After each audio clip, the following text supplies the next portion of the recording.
তারা নিজের ঘরে দরজা বন্ধ করে বসে আছে তাজের ভয়ে। অনেকে এসে ডেকে গেছে, তবে সে পড়ার দোহাই দিয়ে বেঁচে গেছে। এখন তার রুম থেকে বের হওয়া যাবে না। একটু আগেই তাজের গলার আওয়াজ সে পেয়েছে। যদি এখন বের হয় নির্ঘাত তার পা ভেঙে দিবে। তার চেয়ে ঘরে বসে থাকা ভালো। তবে সে একদিক দিয়ে অবাক হচ্ছে, তাজ সে কখন বাসায় এসেছে, এখনও কেন তার ঘরে আসলো না। অন্যদিন হলে তো বাড়িতে এসে প্রথমেই তাকে ডিটারজেন্ট সহ ধুয়ে দিত পুরো। তারা বেশ অবাক হচ্ছে, তবে একদিক দিয়ে তার ভালোই লাগছে। তাজ না আসায়, এলেই তো তাকে উত্তম মাধ্যম দেবে। এসব হাজার কথা ভাবতে থাকা তারা। তাজ ফোন করার আধা ঘন্টা পর তুর্য বাড়ি ফিরে হন্তদন্ত হয়ে। বাড়ির সকলে তখন ড্রয়িং রুমে উপস্থিত। সকলেই যে যার মতো করে আড্ডা দিচ্ছে। সেই মুহূর্তে তুর্যকে এভাবে বাসায় ঢুকতে দেখে সকলেই তাকায় তার দিকে। তুর্য কারোর দিকে তাকায় না, ধূপধাপ সিঁড়ি বেয়ে চলে যায় ওপরের দিকে। সবাই হাঁ করে তাকিয়ে আছে। এর আবার হলো কি? তুর্য তারার রুমের সামনে গিয়ে থামে। দরজা ধাক্কা দিতেই দরজায় লক পেয়ে মাথায় রক্ত উঠে যায়। জোরে এক লাথি মারে দরজায়। তারা বিছানায় বসেছিল, হঠাৎ এমন বিকট শব্দে লাফ মেরে বসা থেকে উঠে পড়ে। ওপাশ থেকে তুর্য হুঙ্কার ছেড়ে বলে ওঠে, দরজা খোল। তুর্যের আওয়াজে কেঁপে ওঠে তারা। হঠাৎ হলো কি তুর্যের, যে তাকে এভাবে ডাকছে কেন? ভেবেই তার গলা শুকিয়ে আসছে।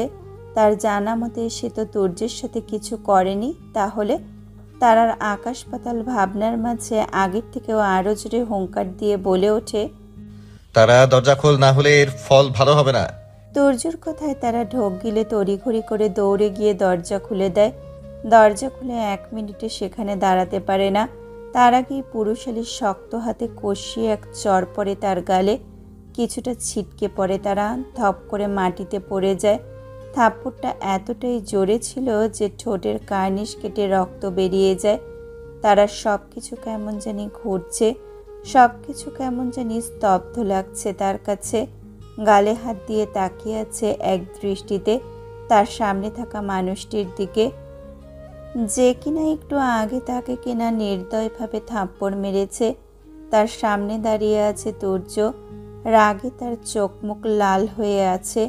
মাথার চুলগুলো কেমন এলোমেলো, শার্টের হাতা কোনোরকমভাবে ফোল্ড করা, কেমন অগোছালো হয়ে আছে তুর্য। সবসময়ের মতো আজ সে পরিপাটি নেই, বরং একেবারে অগোছালো। সে চোখ দিয়ে যেন তার আগুনের লাভা বের হচ্ছে। তারা ছলো ছলো চোখে তাকিয়ে আছে তুর্যের দিকে। হঠাৎই মারের কারণ সে কিছুতেই বুঝতে পারছে না। সে তো এমন কিছুই করেনি যে তুর্যর রাগ উঠবে। তাহলে আজ ছোটবেলার সেই নির্দয় তুর্যকে তার মনে পড়ছে, যে কিনা তাকে ঠিক এভাবেই মারত।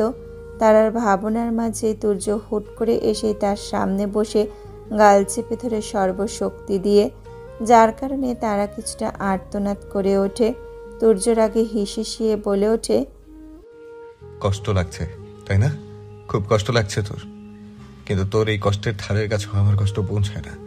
তুই জানিস না আমি কতটা কষ্ট পেয়েছি, কতটা পুড়েছি, এতক্ষণ ধরে আমি কি সহ্য করেছি। তোর কোনো ধারণা আছে? একটা মুহূর্ত, শুধু একটা ছোট্ট মুহূর্তের জন্য মনে হয়েছিল আমি তোর জন্য সব হারিয়ে ফেলেছি, সব কিছু শেষ হয়ে গেছে। তুই আমার চোখের সামনে নেই, তোর কোনো খবর নেই। আমি জানি না তুই ঠিক আছিস কিনা। আমি নিঃশ্বাস নিতে পারছিলাম না। বুকের ভেতরটা এমনভাবে ধকধক করছিল যেন এই মুহূর্তেই ফেটে যাবে। মনে হচ্ছিল আমি সত্যিই মরে যাচ্ছি। একটুর জন্য, আর একটুর জন্য আমি নিঃশ্বাস বন্ধ হয়ে শেষ হয়ে যেতাম। তুই জানিস সেই অনুভূতি কেমন? জানিস যখন মনে হয় প্রিয় কাউকে আর কখনো দেখা যাবে না, কখনো ছোঁয়া যাবে না, তখন কেমন লাগে জানিস? সেই মুহূর্তে বুকের ভেতর কিভাবে সবকিছু ভেঙে চুরমার হয়ে যায়। তুর্যের চোখে ভয়ঙ্কর আগুনের শিখা জ্বলছিল, যেন এই মুহূর্তেই সব কিছু পুড়িয়ে দেবে। তার নিঃশ্বাস ভারী হয়ে আসছিল, কণ্ঠ কাঁপছিল, তবু রাগ আর যন্ত্রণার তীব্রতায় থামতে পারছিল না। আমি পাগলের মতো তোর খোঁজে ছুটে বেড়াচ্ছিলাম। এক মুহূর্তের জন্য মনে হচ্ছিল আমি তোর নাগাল না পেলে নিজেই পাগল হয়ে যাব। আর তুই এখানে নিশ্চিন্তে বসে আছিস, নিজেকে লুকিয়ে রেখেছিস। তুই কি জানিস এই কয়েক ঘন্টা আমার কাছে কেমন লেগেছে?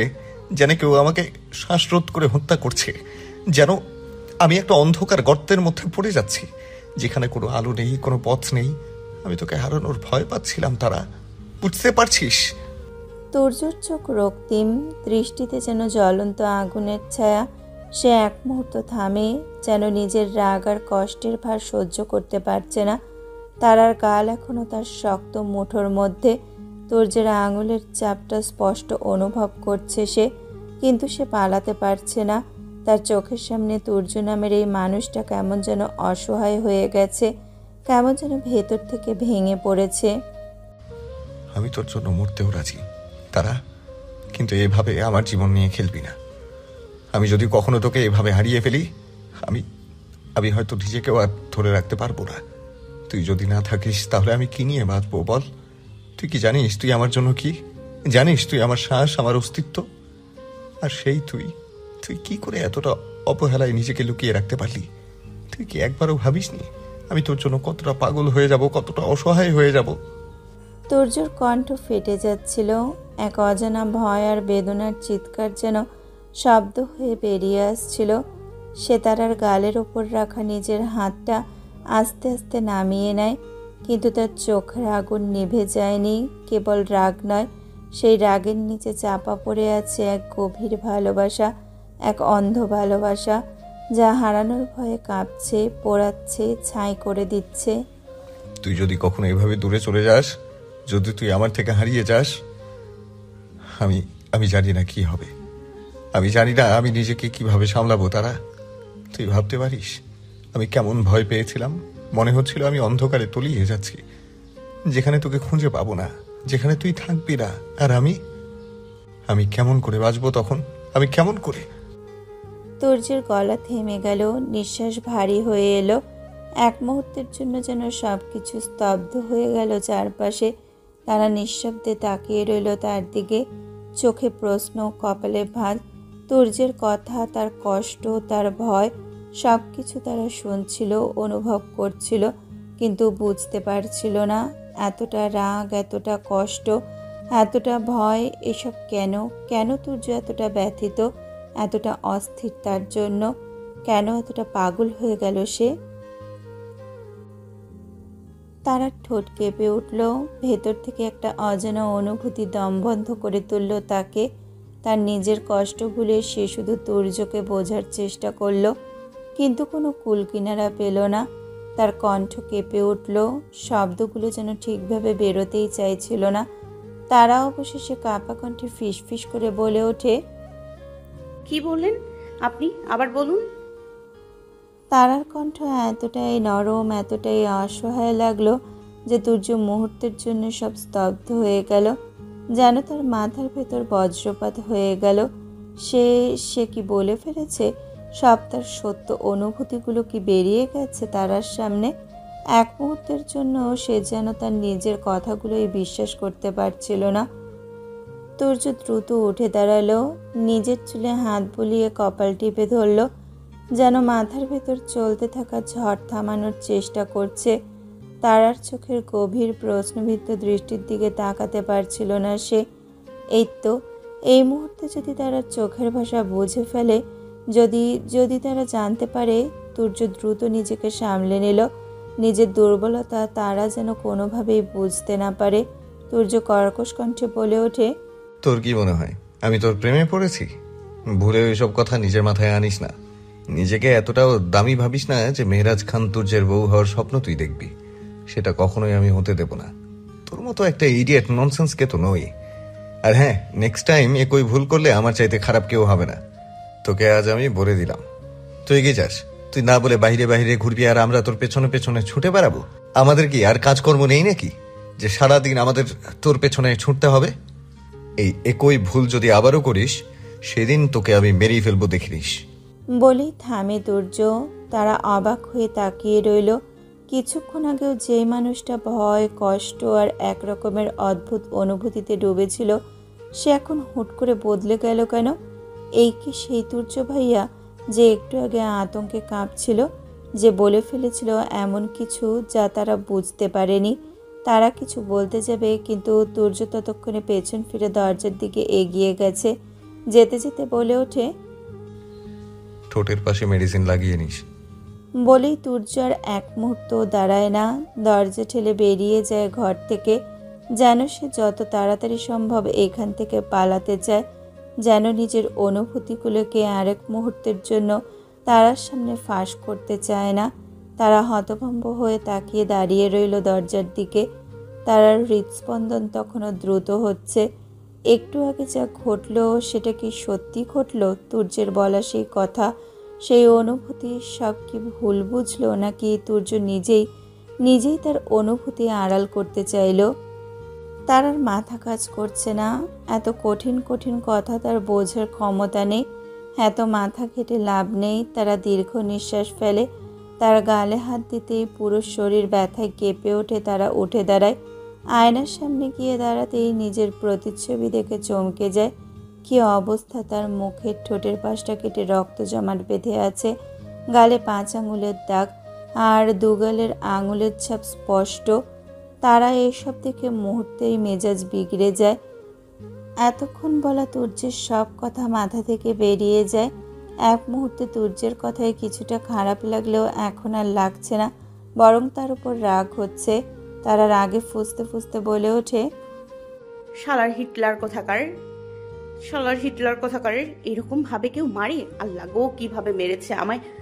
এটা মানুষ না কসাই? কি নির্দয় ভাবে আমাকে মেরেছে! গলাটা আমার জ্বালা করছে এখনো। এর প্রতিশোধ যদি আমি একদিন না নিয়েছি তাহলে আমার নামও তারা নয়। বলেই তারা রাগে ফুঁসতে থাকে।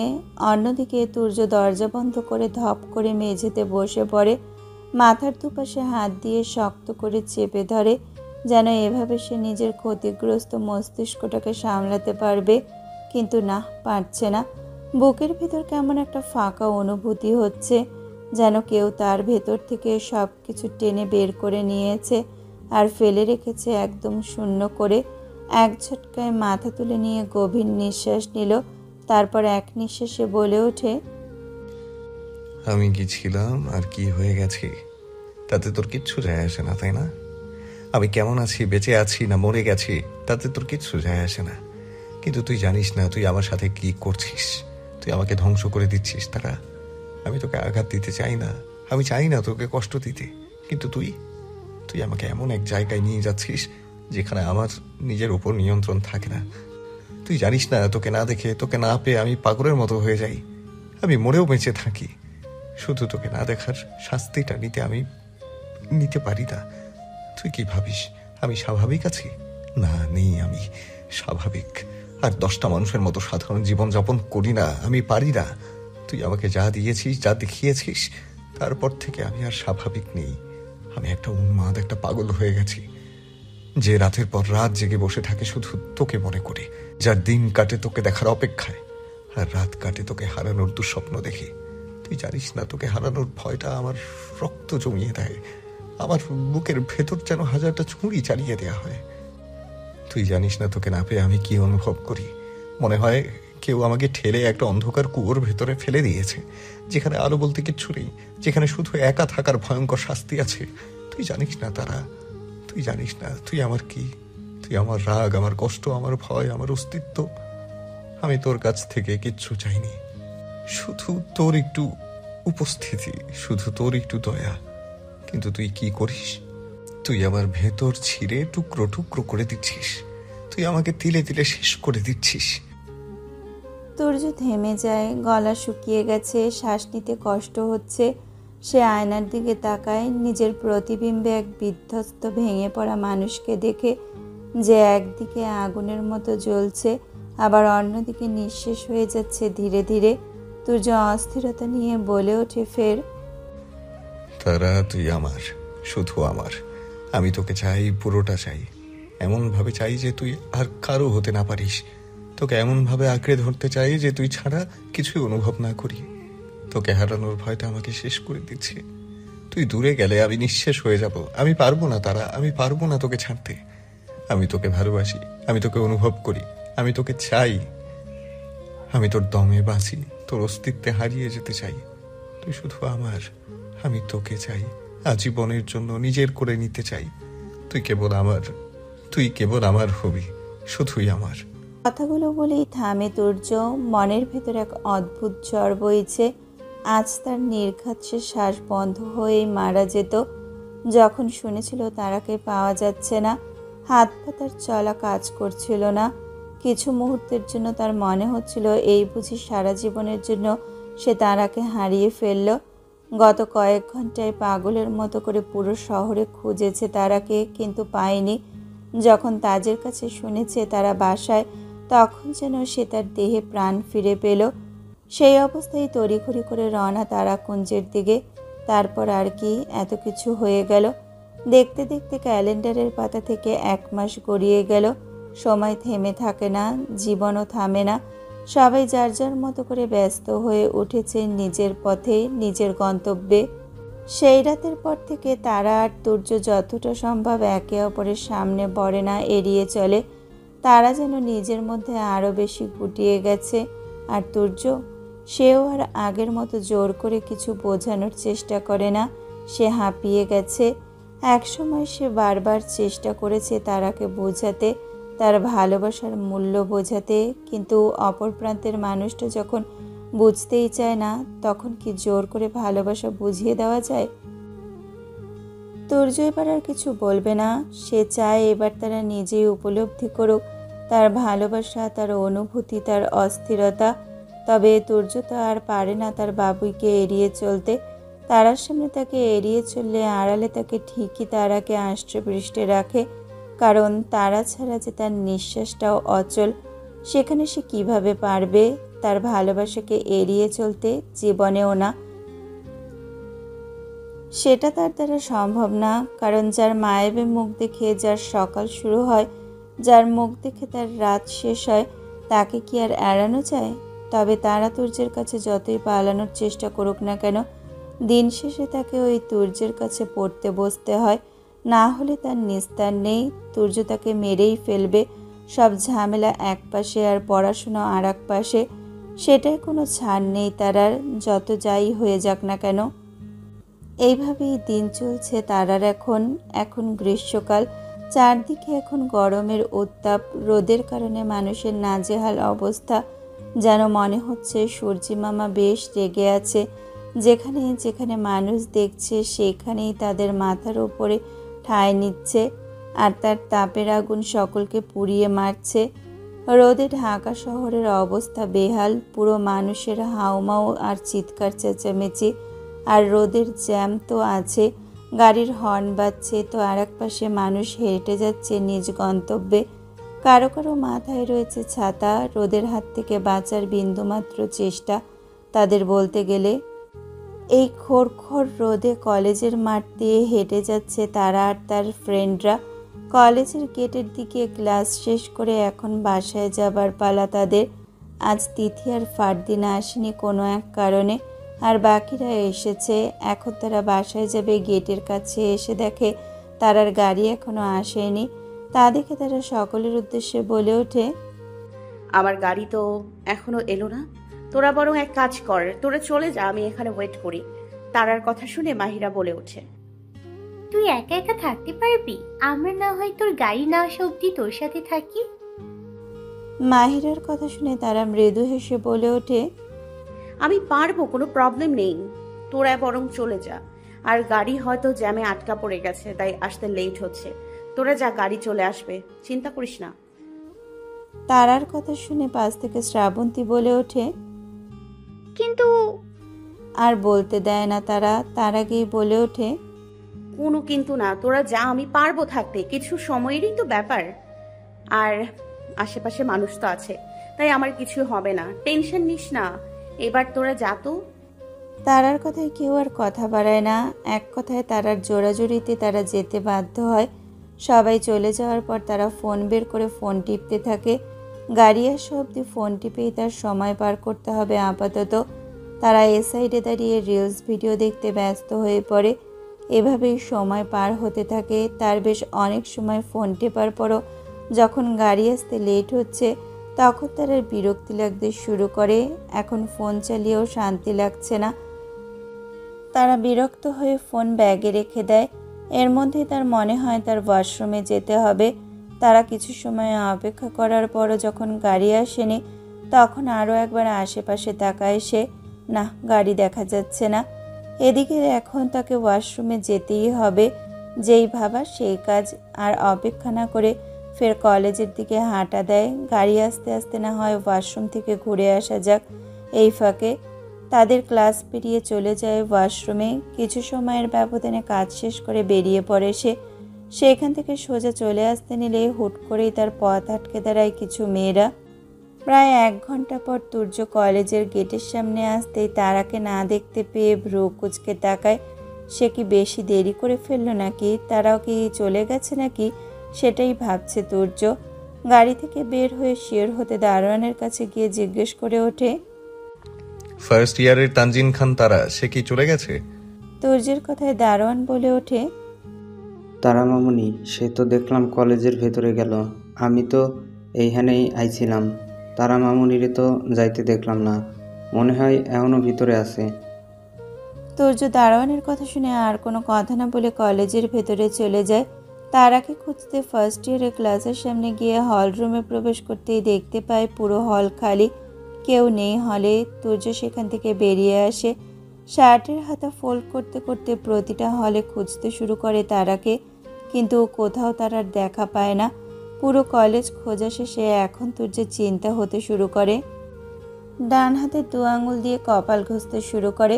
পুরো কলেজ খোঁজা শেষে শুধু বাকি আছে কলেজের পেছনটা। তুর্যের মাথায় আসতেই ছুটে যায় সেখানে। কলেজের পেছনটায় বিশাল বড় এক মাঠ আর কিছু ফুল গাছও রয়েছে। তুর্য আশেপাশে তাকিয়ে তারাকে খুঁজতে শুরু করে। খুঁজতে খুঁজতে হাঁক ছেড়ে ডেকে ওঠে, তারা, তারা তুই কি এখানে আছিস? বলেই ডাকতে শুরু করে, কিন্তু তারার কোনো সাড়া শব্দ নেই। এবার যেন তুর্যের শ্বাস বন্ধ হবার জোগাড়। তুর্য পুরো বাগান ঘুরে ঘুরে খুঁজতে ব্যস্ত তারাকে। কিছুটা এগিয়ে যেতেই তুর্যের চোখ যায় একটি শিউলি ফুলের গাছের নিচে বসে থাকা মেয়েটির ওপর। তুর্যের চিনতে বাকি রয় না যে সে কে হতে পারে। তারার প্রতিটা শ্বাস নিঃশ্বাস তার খুব ভালো করেই চেনা। তারাকে দেখে যেন তুর্যের দেহে প্রাণ ফিরে পেল। তারা চুপচাপ বসে আছে সেখানে। তুর্যের ভীষণ রাগ হয়। গেটের সামনে অপেক্ষা না করে এখানে একা বসে থাকার মানে কি? আর যখন এখানেই ছিল তাহলে কেন তার ডাকে সাড়া দিল না? মেজাজ বিগড়ে গেল তুর্যের। আজ সে মনে মনে ঠিক করেই নিয়েছে, সেদিন তো কেবল একটা চর মেরেছে, আজ গুনে গুনে 10টা চর লাগাবে এই বেয়াদব মেয়েটাকে। তুর্য এগিয়ে যায় তারার কাছে, গিয়ে তার পেছন থেকে রাগে গর্জে বলে ওঠে, এসবের মানে কি? গেটের সামনে অপেক্ষা না করে এখানে কি করছিস শুনি? আর এখানে যখন ছিড়ি আমার ডাকে সারা কেন দিসনি, অসভ্য? তুর্যের এহেন গর্জনে তারা আজকে ভয়ে কেঁপে ওঠেনি, শুধু ঘাড় ঘুরিয়ে পেছন ফিরে তাকায়। তারা তাকাতেই তুর্য থমকে গেল। বুকের ভেতরটা মোচড় দিয়ে উঠল তুর্যের। তারার গালের একপাশে স্পষ্ট লালচে আঙুলের দাগ। তুর্যের শরীরে যেন হিমশীতল একটা স্রোত বয়ে গেল। রাগে দুশ্চিন্তায় ওর শ্বাস ভারী হয়ে এলো। কেউ তারার গায়ে হাত তুলেছে ভাবতেই তুর্যের ভেতরটা যেন ছিঁড়ে যাচ্ছে। তুর্য দ্রুত তারার সামনে হাঁটু গেড়ে বসে পড়ে, দুহাত দিয়ে ওর কাঁধ ধরল। তড়িঘড়ি করে জিজ্ঞেস করে ওঠে, তারা এটা কে করলো? তারা চুপচাপ তাকিয়ে রইল, চোখে কোনো অনুভূতি নেই, যেন শূন্যতায় ডুবে গেছে। তুর্য এবার একটু কড়া গলায় বলল, কি হলো বল, কে করলো এটা? কোনো সাড়া নেই তার। যা দেখে তুর্য এবার ধীরে ধীরে নরম হয়ে গেল। তারার এই নিঃশব্দ সহ্য হচ্ছে না। গলার স্বর কোমল করে বলল, বাবুই, আমাকে বল না কে করেছে? তারা এবার তুর্যের চোখের দিকে তাকায়। তুর্যের কণ্ঠে বাবুই ডাকটা শুনে যেন তার এতক্ষণে গলায় আটকে থাকা কিছু বেরিয়ে আসতে যাচ্ছে, কিন্তু এবারও কিছু বলল না তারা। তুর্য উদ্বিগ্ন চোখে তাকিয়ে রইল। পরের মুহূর্তে যা হলো তাও কল্পনাও করেনি। তারা হঠাৎ করে তুর্যের বুকে ঝাঁপিয়ে পড়ল, শক্ত করে জড়িয়ে ধরে তুর্যকে। তুর্য প্রথমে কিছুটা অবাক হয়ে গেলেও তারপর বুঝতে পারল তারা ভেতর থেকে ভেঙে পড়েছে। তারার পুরো দেহ কাঁপছে, শ্বাস দ্রুত ওঠানামা করছে। তুর্য ধীরে ধীরে হাত বাড়িয়ে তারার মাথাটা নিজের বুকে চেপে ধরল, আলতো করে চুলে হাত বোলালো। নিঃশব্দ কান্নায় ভিজে যাচ্ছিল তুর্যের শার্ট। তুর্য আশ্বস্ত সুরে বলে ওঠে, কি হয়েছে বাবুই, বল আমাকে। তোকে কেউ কি কিছু বলেছে? আমায় বল, আমি আছি বাবুই, আমি সব ঠিক করে দেবো, বল বাবুই। তুর্যের এই একটা কথারই প্রয়োজন ছিল বাবুই। এবার তারা ওইভাবে কাঁদতে কাঁদতে বলে ওঠে। ওরা ওরা আমার সাথে। ফ্ল্যাশব্যাক। যখন তারা ওয়াশরুম থেকে সোজা সেখান থেকে চলে আসতে নিলে হুট করেই তার পথ আটকে দাঁড়ায় কিছু মেয়েরা। তারা ভ্রুকুচকে সকলের দিকে তাকায়, দেখে মনে হচ্ছে সিনিয়র মেয়েরা। সকলের মুখেই শয়তানি হাসি। তারা ভ্রুকুচকে তাকিয়ে বলে ওঠে, কি সমস্যা? আমার পথ আটকে কেন দাঁড়িয়ে আছেন আজব? তারার কথায় তাদের মাঝে এলিনা নামে একটা মেয়ে শয়তানি হাসি হেসে বলে ওঠে, আমাদের ইচ্ছে করেছে তাই আটকেছি। কেন, তোর কোনো সমস্যা আছে? এলিনার কথায় অবাক হয় তারা। তাকে চেনে না, জানে না, আর তাকে তুইতুকারি করছে। কোনো অচেনা লোক তারাকে তুইতুকারি করে সম্বোধন করলে সেটা তারার মোটেও পছন্দ নয়। তারা শান্ত গলায় বলল, আমার দেরি হয়ে গেছে, আমাকে যেতে দিন। তার কথায় যেন মেয়েগুলোর হাসির মাত্রা আরও বেড়ে গেল। তার মাঝে একটা মেয়ে মজা নিয়ে বলে ওঠে, ও মা, মেয়ে তো বেশ তেজি, এই দেখ আমাদের সঙ্গে কেমন তর্ক করছে। তারা এবার রাগ নিয়ন্ত্রণ করে আবার বলল, আমি আপনাদের কাউকে চিনি না, আর চিনতেও চাই না, দয়া করে আমাকে যেতে দিন। এলিনা ঠোঁট বাঁকিয়ে তাকিয়ে বলল, তোর তো সাহস কম নয়, তুই জানিস আমরা কে? তারা এবার ধৈর্য হারিয়ে ফেলল। আমি কিচ্ছু জানি না, আর জানতেও চাই না, প্লিজ রাস্তা ছেড়ে দিন। এলিনা এবার হেসে উঠল। তারপর হঠাৎ করেই তারার গাল শক্ত করে চেপে ধরে বলে ওঠে, তোর এত বড় বড় কথা বলার সাহস আসে কোত্থেকে?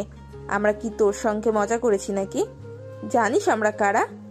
আমরা হলাম তোর সিনিয়র, আর সিনিয়রদের সাথে কিভাবে কথা বলতে হয় সেটা বোধহয় তুই শিখিসনি। তারা ব্যথায় চোখ বন্ধ করল। গালটা যেন আগুনের মতো জ্বলছিল। সে শক্তি দিয়ে এলিনার হাত সরানোর চেষ্টা করলো, কিন্তু পারল না। এলিনা শয়তানি হাসি হেসে বলে ওঠে, এই কান্না কান্না মুখটাও না বেশ কিউট লাগছে, কি তাই না? তারা আর সহ্য করতে পারল না। চোখের পানি গাল বেয়ে গড়িয়ে পড়ল। মেয়েগুলো যেন ওর এই দুর্বলতা দেখে আরো বেশি মজা পাচ্ছিল। এলিনা তারার গাল ছেড়ে দিয়ে শয়তানি হেসে সকলের উদ্দেশ্যে বলে ওঠে, এই চল রে, মজা তো অনেক হলো। নতুন মেয়েটার কান্না দেখে আজকের দিনের আনন্দটা না বেশ জমে গেল। বলেই তারা সবাই হেসে হেসে চলে গেল। তারা দাঁড়িয়ে রইল একা। চোখের জল তখনও গাল বেয়ে পড়ছে। অপমান, কষ্ট, লজ্জা সব মিলিয়ে ওর বুকের ভেতরটা মোচড় দিয়ে উঠছিল। বর্তমান তারা কাঁদতে কাঁদতে সব বলল তুর্যকে, কিভাবে কলেজের কয়েকজন সিনিয়র মেয়ে ওর পথ আটকে দাঁড়িয়েছিল, কিভাবে এলিনা প্রথমে তুচ্ছ-তাচ্ছিল্য করে কথা বলছিল, কিভাবে তারা প্রতিবাদ করতে গেলে ওর গাল চেপে ধরেছিল এলিনা, আর সেই সঙ্গে বাকি মেয়েরা দাঁড়িয়ে দাঁড়িয়ে তামাশা দেখছিল, মজা নিয়েছিল।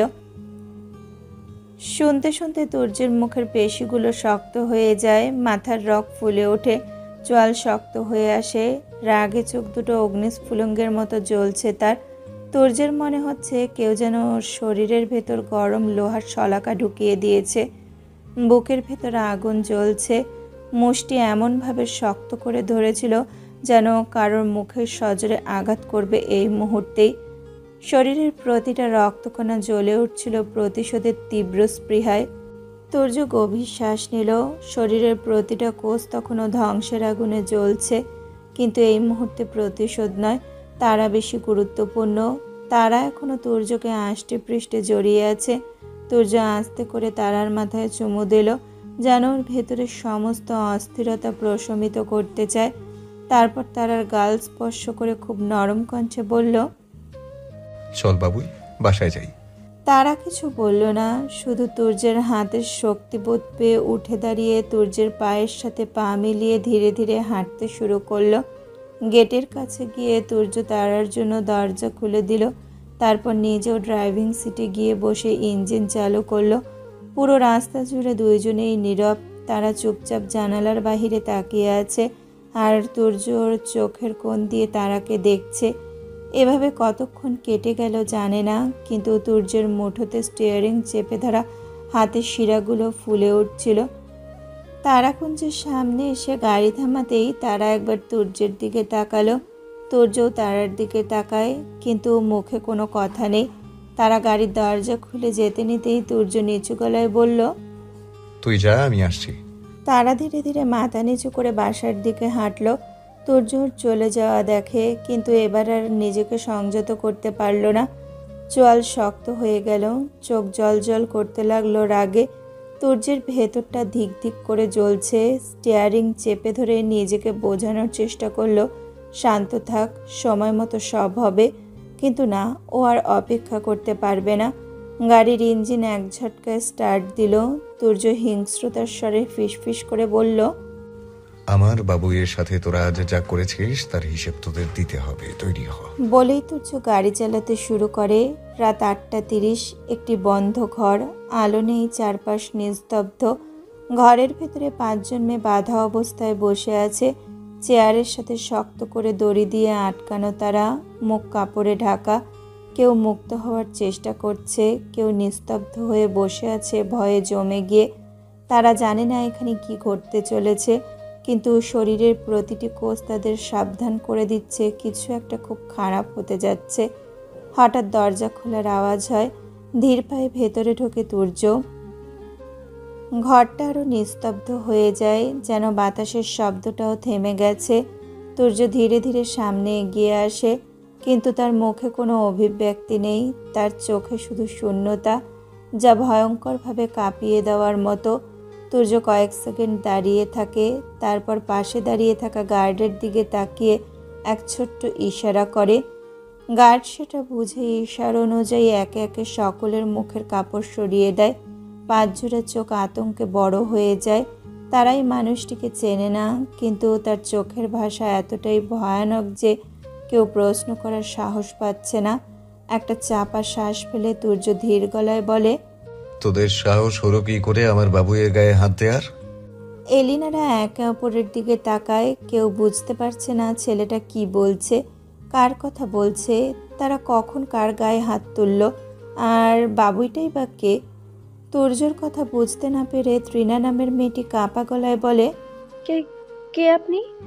আর কার কথা বলছেন? আমরা কার গায়ে হাত তুলেছি? ফার্স্ট ইয়ারের তানজিন খান তারা, যাকে তোরা ওয়াশরুমের সামনে হেনস্থা করেছিস, তার গায়ে হাত তুলেছিস। আমি জানতে চাই তোদের সাহস হলো কি করে তার গায়ে হাত দেওয়ার? তোর এত বড় সাহস কোথা থেকে পেলি? যার গায়ে ফুলের আঁচড়ও লাগতে দেয়নি, তার গায়ে তোরা হাত দেওয়ার সাহস কোথা থেকে পেলি? ট্রেনার কথায় তুর্য ঠোঁট বাঁকিয়ে হাসে। ধীরে ধীরে সামনে এগিয়ে আসে। তার প্রতিটি পা ফ্লোরে পড়ছে খুব হিসেব করে, যেন নিয়ন্ত্রিত কোনো শক্তি একবারে বিস্ফোরণ ঘটাতে চাচ্ছে না। তার কণ্ঠ আরও নিচু হয়, কিন্তু আরও ভয়ঙ্কর শোনায়। শেষের কথাটা পুরো ঘরে গর্জে বলে ওঠে, যার ফলে পুরো ঘরে তার কথা বাড়ি খায়। তুর্যের কথা সকলের আর বুঝতে বাকি রয় না কার কথা বলছে। এইবার সবাই একে অপরের দিকে তাকায়, কারো মুখে কোনো কথা নেই। তুর্য এবার চোখ সরিয়ে নিজের কোমরের কাছে হাত নিয়ে যায়। আস্তে আস্তে সে তার প্যান্টের বেল্ট খুলতে শুরু করে। এলিনা দ্রুত বলে ওঠে, আমাদের মাফ করে দিন প্লিজ, আসলে আমরা বুঝতে পারিনি, দয়া করে আমাদের ছেড়ে দিন প্লিজ। তুর্য তার কথায় কর্ণপাত করে না, ঠান্ডা স্বরে বলে ওঠে, ভুল করলে তার শাস্তি পাওয়া উচিত। আর যদি সেই ভুলটা হয় আমার তারার ক্ষেত্রে, দুনিয়ার সব ভুল আমি মাফ করতে রাজি, কিন্তু আমার তারার গায়ে যদি একটা ফুলের আঁচড়ও কেউ লাগায়, তাকে মাফ করতে আমি প্রশান্তুর্য পারি না। আর যখন সেই ভুলটা তোরা করেছিস, তাহলে শাস্তি তো তোদের পেতেই হবে। তাই সো সরি, তোর কথাটা আমি রাখতে পারলাম না। আমার কাছে সবার ঊর্ধ্বে আমার তারা আর কেউ না। তোদের তো এর শাস্তি পেতেই হবে। বলেই তুর্য বাঁকায় হেসে এগিয়ে যায় তাদের দিকে। সকলেই ভয়ে পেছনের দিকে ঝুঁকে যাওয়ার চেষ্টা করে। সকলের চোখে পানি। বাঁচার জন্য আপ্রাণ চেষ্টা করতে ব্যস্ত তারা। এলিনা কিছু বলতে নিতেই তার আগেই সপাং একটা বিকট শব্দ ঘরের মধ্যে প্রতিধ্বনিত হয়।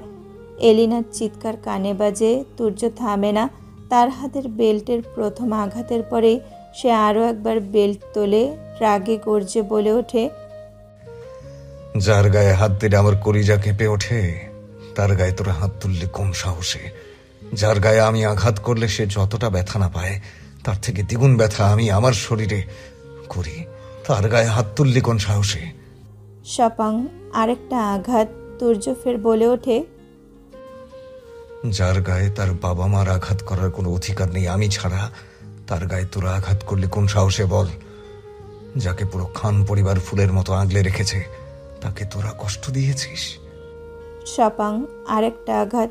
এইবার তৃণা আর মায়েশাও কাঁদতে শুরু করে, সাথে এলিনা ও বাকিরাও ব্যথায় তাদের শরীর যেন বিষের ন্যায় জ্বালা করছে। বুক ফাটা আর্তনাদ পুরো রুম জোরে। তুর্য থামে না, মারতে মারতে হিংস্র হয়ে ওঠে সে। হুঙ্কার দিয়ে বলে ওঠে, তোরা জানিস না তোরা কি করেছিস। আমার তারার চোখের পানি তোরা বের করেছিস, যার চোখের এক ফোঁটা পানি আমার কাছে এই পৃথিবীর সবচেয়ে মূল্যবান সম্পদ, তাকে তোরা কাঁদিয়েছিস। যার চোখের এক ফোঁটা পানি আমার হৃদয় চূর্ণ বিচূর্ণ করে দেয়, তার চোখের পানি তোরা ছড়িয়েছিস। তারাকে যদি কেউ কাঁদায় সেটা শুধুমাত্র এই মেহরাজ খান তুর্য, আর কারো সেই অধিকার নেই। আমি ওর হাসির কারণ, আমি ওর সুখের কারণ, আমি ওর দুঃখের কারণ, আমি ওর ধ্বংসের কারণ। তো আমি ওর কান্নার কারণ বুঝতে পেরেছিস তোরা? বলেই তুর্য এলোপাথারি মারতে শুরু করে। একসময় সকলে আর সহ্য করতে না পেরে জ্ঞান শূন্য হয়ে পড়ে। তুর্যের আঘাতের গতি কমতে থাকে। তার মনে ভেসে ওঠে তারার কান্না ভেজা মুখ। একটা গভীর শ্বাস ফেলে তুর্য হাত থেকে বেল্ট ফেলে দেয় মাটিতে। গার্ডের দিকে তাকিয়ে ঠান্ডা স্বরে বলে ওঠে, এদের হাসপাতালে ভর্তি করিয়ে দিয়ে আয়। তারপর এক মুহূর্তও দাঁড়ায় না, ভারী দরজা ঠেলে বেরিয়ে যায় তুর্য। গার্ড তুর্যের বলা কথা অনুযায়ী কাজ শুরু করে দেয়। রাত 12টা। তুর্য সবেমাত্র বাড়ি ফিরে। পুরো তারাকুঞ্জের মানুষ এখন ঘুমে তলিয়ে আছে। তুর্য মেইন দরজা খুলে সোজা সিঁড়ি বেয়ে উঠে যায়। নিজের রুমে যাওয়ার আগে তারার রুম পার হয়ে যেতে নিলে তুর্য থেমে যায়। দরজা ঠেলে ভেতরে প্রবেশ করতেই চোখে পড়ে তারা ঘরে নেই। তুর্য চমকায়, এত রাতে তারা কোথায় গেল? তুর্য কপালে 3 ভাঁজ ফেলে পুরো রুমের চারপাশে চোখ বুলিয়ে দেখতে থাকে, কিন্তু না, তারা তো কোথাও নেই। এত রাতে গেল কোথায় মেয়েটা? নিচেও তো দেখলাম না আসার সময় বলেই ভাবতে থাকে তুর্য। এবার বেশ টেনশন হচ্ছে তার। তুর্য তারাকে খুঁজতে রুম থেকে বেরিয়ে যেতে নিলে কানে ভেসে আসে গিটারের সুর। তুর্য পেছন ফিরে তাকায়, আওয়াজটা কোথা থেকে আসছে সেটাই দেখতে থাকে। ব্যালকনির দিকে চোখ যেতেই বুঝতে পারে সুরটা সেখান থেকেই আসছে। তুর্য দেরি না করে সেখানে পা বাড়ায়, ধীর পায়ে এগিয়ে যায় সেখানে। ব্যালকনির কাছে যেতেই দেখা মেলে তার প্রেয়সীর। বেতের মোড়ায় বসে আছে, পরনে তার সাদা রঙের স্কার্ট, প্লাজো আর নীল রঙের ওয়ান পিস, কোমরের কিছুটা নিচ অব্দি। চুলগুলো অজান্তে এলোমেলো হয়ে পড়ে আছে পিঠ জুড়ে। মুখটা কেমন মলিন হয়ে আছে। ঠোঁটে সবসময়ের মতো আজ কোনো হাসি নেই। ডান হাতের আঙুল দ্বারা গিটারের সুর তুলতে ব্যস্ত। তুর্য এক দৃষ্টিতে তাকায় সেদিকে। তারা এই মুহূর্তে ওড়নাবিহীন অবস্থায়। এই অবস্থায় যেন তার প্রেয়সীকে বড্ড মোহনীয় লাগছে তার কাছে, যেন হারিয়ে যেতে ইচ্ছে করছে তার প্রেয়সীতে। তারা কারো উপস্থিতি টের পেয়ে তাকায় পাশ ফিরে।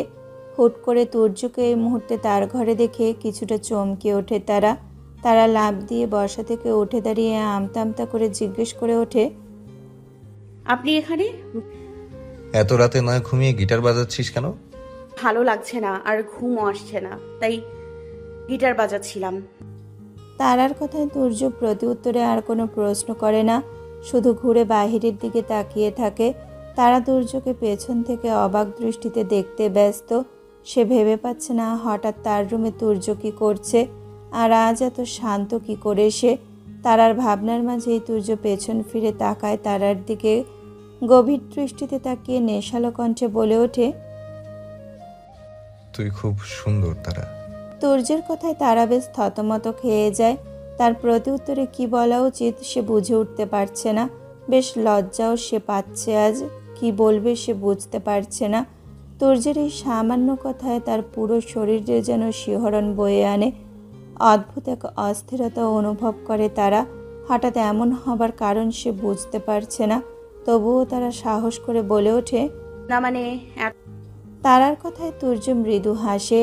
কিছু সময় চুপ থেকে বলে ওঠে, কিছু না, বাইরে যাবি? হুট করে তুর্যের মুখে বাইরে যাবার কথা শুনে তারা চমকায়, ভ্রুকুচকে বলে ওঠে। তো রাতে তারার কথায় তুর্য হিসিয়ে বলে ওঠে। তো কি হয়েছে? তুর্যের কথায় তারা চোখ বড় বড় করে ফেলে। সে ভেবেই পাচ্ছে না আজকে হিটলারটার হলো কি, তাকে নিয়ে এই রাতে ঘুরতে যাচ্ছে। তারার ভাবনার মাঝে তুর্য গম্ভীর কণ্ঠে বলে ওঠে, কি ভাবছিস এত? যাবি না যাবি না, কোনটা? তুর্যের কথায় তারা মনে মনে বলে ওঠে, আজ যখন বলছে তাহলে যেতেই পারি। আর তাছাড়া আমারও বহুদিনের ইচ্ছে রাতে ঘোরার। আজ যখন সেটা এত সহজেই পেয়ে যাচ্ছি তাহলে আর দেরি কিসের? বলেই তারা খুশিতে গদগদ হয়ে বলে ওঠে। যাব। তারার কথায় তুর্য বাঁকা হেসে বলে ওঠে। চল তাহলে। বলেই তুর্য হাঁটা শুরু করে। দু এক কদম যেতেই তুর্য ফের পেছন ফিরে তাকায় তারার দিকে। নেশালো চোখে তাকায় তারার পা থেকে মাথা অবধি। বুকের কাছে এসে চোখ আটকে যায়। কিছু সময় চোখ স্থির করে তাকায় সেখানে। তারা ভ্রু কুঁচকে তাকিয়ে আছে তুর্যের দিকে। হঠাৎ থেমে গেল কেন সেটা ভেবে তার ভাবনার মাঝেই তুর্য শান্ত কণ্ঠে বলে ওঠে, ওড়না পরে তারপর আয়। তুর্যের কথায় চমকে যায় সে।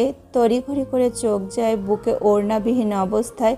নিজেকে দেখে এক প্রকার ছুট লাগায়, বিছানার উপর থেকে ওড়না নিয়ে শরীরে জড়িয়ে নেয়। তারা লজ্জায় মাথা নিচু করে রেখেছে। দুগাল টমেটোর মতো লাল আভায় ধারণ করেছে। এমন এক পরিস্থিতিতে পড়তে হবে সে ভাবতেও পারেনি। তারার লজ্জা পাওয়া দেখে তুর্য ঠোঁট কামড়ে হাসে তারার আড়ালে ক্ষণিকের জন্য। তারপর শক্ত গলায় বলে ওঠে, অত লজ্জা পাওয়ার কিছুই নেই, দাঁড়িয়ে না থেকে চল তাড়াতাড়ি।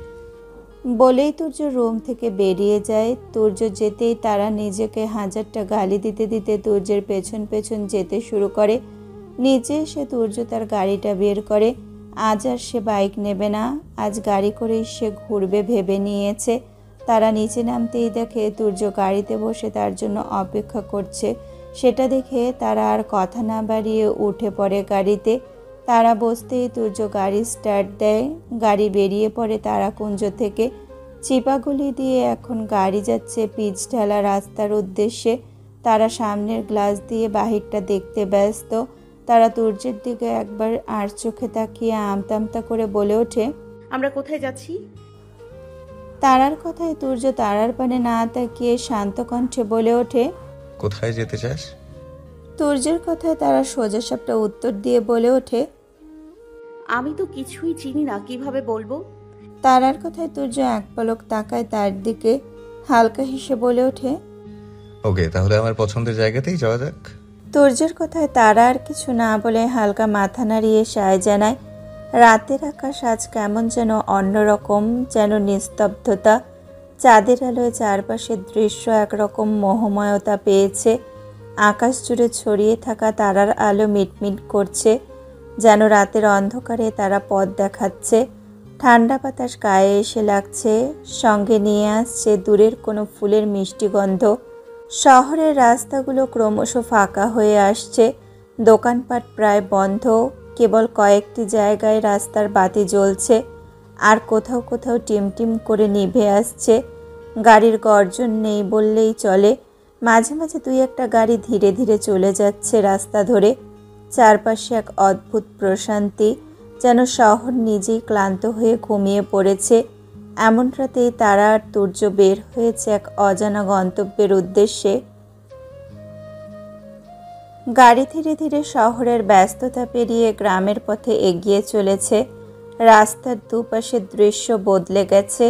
উঁচু উঁচু বিল্ডিং আর ঝলমলে আলোর পরিবর্তে এখন সবুজ মাঠ, সর্ষে ক্ষেত আর ছোট ছোট কুঁড়ে ঘর দেখা যাচ্ছে।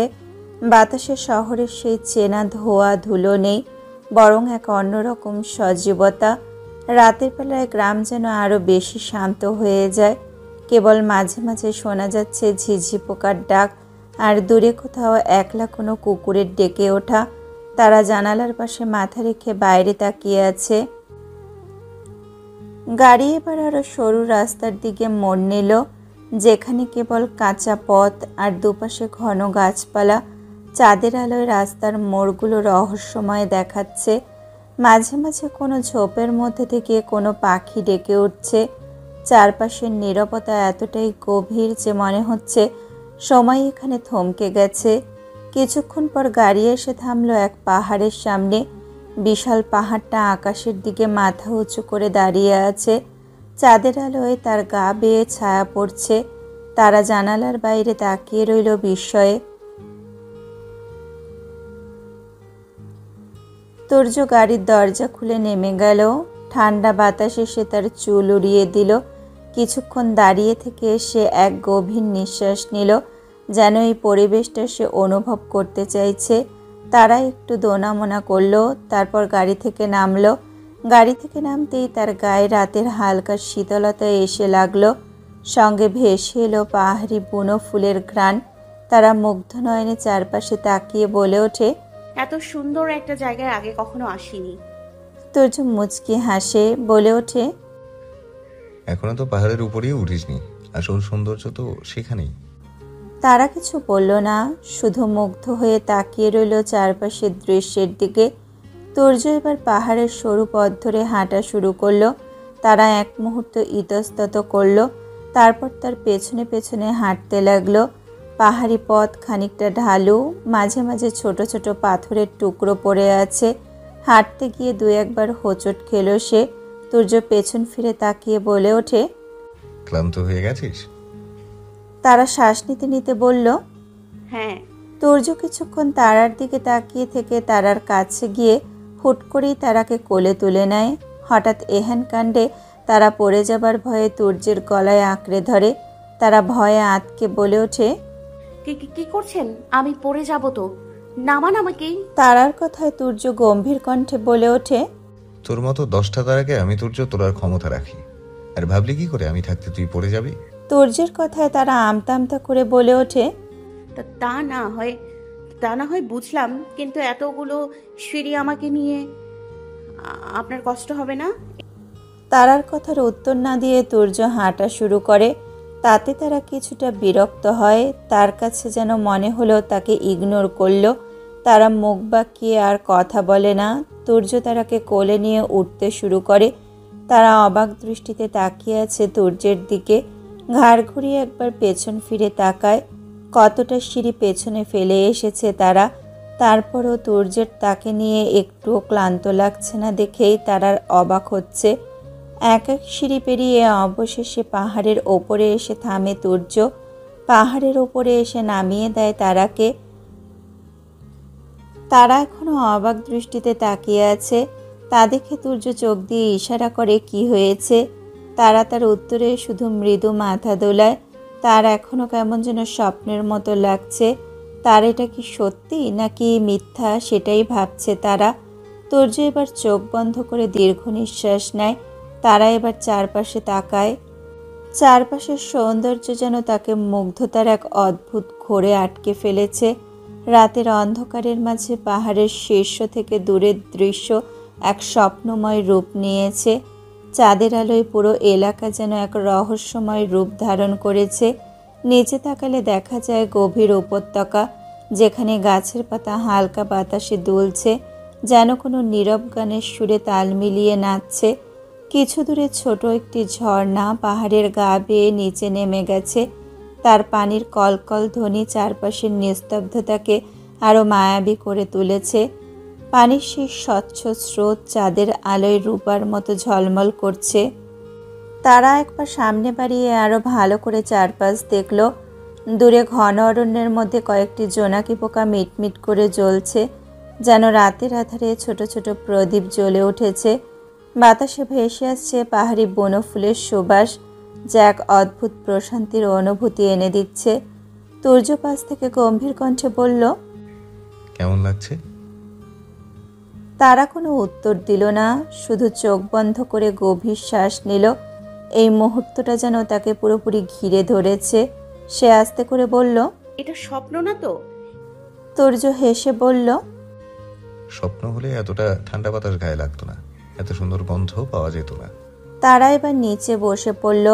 দুপায়ের ওপরে হাত রেখে সামনের দৃশ্যটা উপভোগ করতে লাগলো। হঠাৎই পাহাড়ের ওপারে এক টুকরো মেঘ ধীরে ধীরে এগিয়ে এলো। চাঁদের আলোয় সেই মেঘের রূপ যেন রূপকথার রাজ্যের মতো লাগছে। মনে হচ্ছে পাহাড়ের ওপারে কোনো অলৌকিক দুনিয়া লুকিয়ে আছে। তুর্য পাশে এসে বসলো। কিছুক্ষণ নীরব থাকার পর বলল, জানি না কেন এখানে এলেই মন ভালো হয়ে যায়। তারা আস্তে করে বলল, এর আগেও আপনি এখানে এসেছেন?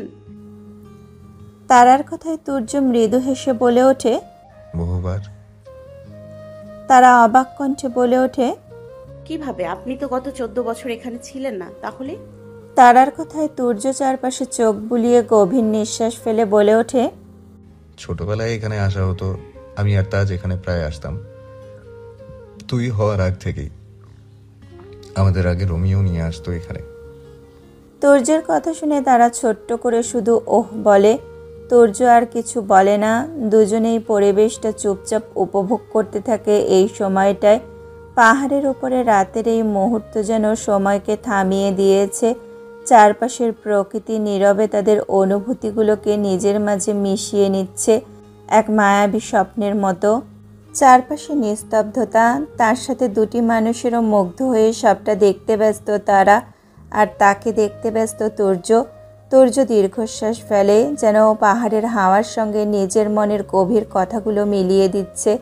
কিছুক্ষণ নীরব থেকে বলল, জানিস তারা, এই পাহাড়টা আমার এত প্রিয় কেন? এত জায়গা থাকতে তোকে ঠিক এখানে কেন নিয়ে এলাম? তারা ধীরে ধীরে মুখ ফিরিয়ে তাকালো তুর্যের দিকে। তার চোখে কৌতূহল, কিন্তু কণ্ঠে এক ধরনের মৃদু মুগ্ধতা। কেন? তুর্য হেসে আকাশের দিকে তাকিয়ে গভীর গলায় বলল, এই পাহাড়ের সঙ্গে আমার আত্মার একটা অদৃশ্য যোগ আছে। এখানে এলেই মনে হয় আমার ভেতরের সব শব্দহীন কথাগুলো পাহাড় শুনতে পায়, বাতাস বুঝতে পারে। চুপচাপ থাকলেও যেন পাহাড় আমার সব কথা বলে দেয়। তারা চুপচাপ শুনছিল। তুর্যের কণ্ঠে এমন কিছু ছিল যা তার হৃদয় ছুঁয়ে গেল। তুর্য সামনের দিকে তাকিয়ে আবার বলল, এই পাহাড় রং বদলায়। দিনের বেলা সূর্যের আলোয় একরকম, সন্ধ্যায় অন্যরকম। আর এই দেখ, রাতে কেমন গভীর নীল হয়ে গেছে। চাঁদের আলোয় মনে হয় কোনো স্বপ্নের মধ্যে বসে আছি। তারা একটু হেসে পড়ল।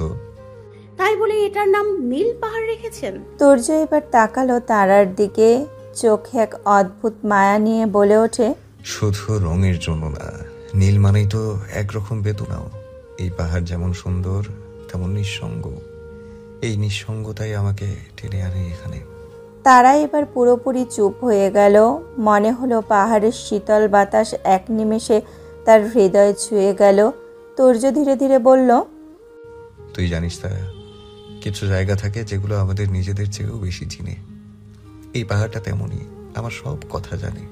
তারা এক দৃষ্টিতে তাকিয়ে রইল তুর্যের দিকে, তবে প্রতি উত্তরে কিছুই বলে না। দূরের অন্ধকারের ভেতর দিয়ে নেমে আসা চাঁদের আলো পাহাড়ের বুক ছুঁয়ে এক অদ্ভুত মায়াবী রূপ ধারণ করল।